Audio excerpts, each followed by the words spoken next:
بسم اللہ الرحمن الرحیم۔ حضرت ابو ہریرہ بیان کرتے ہیں، رسول اللہ صلی اللہ علیہ وسلم نے فرمایا، روز قیامت سب سے پہلے شہید کا فیصلہ سنایا جائے گا۔ اسے پیش کیا جائے گا تو اللہ اسے اپنی نعمتیں یاد کرائے گا اور وہ اس کا اعتراف کرے گا۔ پھر اللہ فرمائے گا، تو نے اس کے بدلے میں شکر کے طور پر کیا کیا؟ وہ عرض کرے گا، میں نے تیری خاطر جہاد کیا حتیٰ کہ مجھے شہید کر دیا گیا۔ اللہ فرمائے گا، تو نے جھوٹ کہا کیونکہ تو نے داد شجاعت حاصل کرنے کے لیے جہاد کیا تھا، بس وہ کہہ دیا گیا۔ پھر اس کے متعلق حکم دیا جائے گا تو اسے منہ کے بل گھسیٹ کر جہنم کی طرف لے جایا جائے گا۔ دوسرا شخص جس نے علم حاصل کیا اور اسے دوسروں کو سکھایا اور قرآن کریم کی تلاوت کی، اسے بھی پیش کیا جائے گا تو اللہ اسے اپنی نعمتیں یاد کرائے گا اور وہ ان کا اعتراف کرے گا۔ اللہ پوچھے گا، تو نے ان کے بدلے میں کیا کیا کیا؟ وہ عرض کرے گا، میں نے علم سیکھا اور اسے دوسروں کو سکھایا اور میں تیری رضا کی خاطر قرآن کی تلاوت کرتا رہا۔ اللہ فرمائے گا، تو نے جھوٹ کہا، البتہ تو نے علم اس لیے حاصل کیا تھا کہ تمہیں عالم کہا جائے اور قرآن پڑھا تھا کہ تمہیں قاری کہا جائے۔ وہ کہہ دیا گیا۔ پھر اس کے متعلق حکم دیا جائے گا تو اسے منہ کے بل گھسیٹ کر جہنم میں ڈال دیا جائے گا۔ اور تیسرا وہ شخص جسے اللہ تعالیٰ نے مال و زر کی جملہ اقسام سے خوب نوازا ہوگا، اسے پیش کیا جائے گا تو اللہ اسے اپنی نعمتیں یاد کرائے گا۔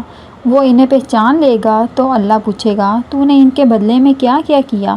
وہ عرض کرے گا، میں نے ان تمام موقع پر جہاں خرچ کرنا تجھے پسند تھا خرچ کیا۔ اللہ فرمائے گا، تو نے جھوٹ کہا، تو نے تو اس لیے خرچ کیا کہ تجھے بڑا سخی کہا جائے، بس وہ کہہ دیا گیا۔ پھر اس کے متعلق حکم دیا جائے گا کہ اسے منہ کے بل گھسیٹ کر جہنم میں ڈال دیا جائے۔ حدیث نمبر 205۔ حضرت عبداللہ بن عمر بیان کرتے ہیں، رسول اللہ صلی اللہ علیہ وسلم نے فرمایا، اللہ علم کو بندوں کے سینوں سے نہیں نکالے گا بلکہ وہ علماء کی روحیں قبض کر کے علم کو اٹھا لے گا، حتیٰ کہ جب وہ کسی عالم کو باقی نہیں رکھے گا تو لوگ جہالت کو رئیس بنا لیں گے۔ جب ان سے مسئلہ دریافت کیا جائے گا تو وہ علم کے بغیر فتویٰ دیں گے، وہ خود گمراہ ہوں گے اور دوسروں کو بھی گمراہ کریں گے۔ حدیث نمبر 206۔ حضرت شفیق بیان کرتے ہیں، عبداللہ بن مسعود ہر جمعرات لوگوں کو وعظ و نصیحت کیا کرتے تھے۔ کسی آدمی نے ان سے کہا، ابو عبد الرحمن، میں چاہتا ہوں کہ آپ ہر روز ہمیں وعظ و نصیحت کیا کریں۔ انہوں نے فرمایا، سن لو، ہر روز وعظ و نصیحت کرنے سے مجھے یہی امر مانیہ ہے کہ میں تمہیں اطاعت میں ڈالنا ناپسند کرتا ہوں۔ میں وعظ و نصیحت کے ذریعے تمہارا ویسے ہی خیال رکھتا ہوں جیسے رسول اللہ صلی اللہ علیہ وسلم اس اندیشے کے پیش نظر کہ ہم اخطا نہ جائیں ہمارا خیال رکھا کرتے تھے۔ حدیث نمبر 207۔